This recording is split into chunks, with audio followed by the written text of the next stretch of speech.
Coastal homes face some serious roofing challenges thanks to wind, salt, and humidity messing with materials all the time.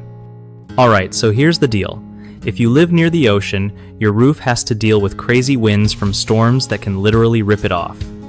Plus, salt from the sea air will eat away at metal and other materials, causing rust and corrosion that can sneak up on you. Humidity keeps things damp, which means mold and mildew might start showing up unless you're careful. One smart move is to pick roofing materials that can handle all this, like clay tiles. These tiles are super tough. They don't fade or crack easily, and they resist water, fire, and rust like champs. Maintenance is almost zero, which is a huge win since you don't want to be constantly fixing your roof. If a tile does break, you just swap it out without huge costs or headaches. Also, make sure your roof has proper ventilation and good sealing to keep moisture from sneaking in and causing rot or leaks.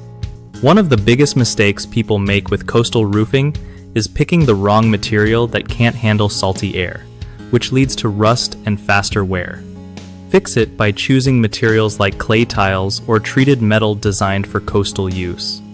Another common issue is poor installation that doesn't account for strong winds. If your roof isn't nailed down or sealed properly, it can blow off in a storm. Always hire pros who know how to secure roofs for hurricane-prone areas. Lastly, a lot of folks forget about regular inspections and maintenance. Even the best roofs need occasional checkups to spot small problems before they become expensive disasters. Setting up a routine inspection every 6 months can save you thousands. BigHomeProjects.com makes life easier by connecting homeowners with trusted local contractors who really know their stuff.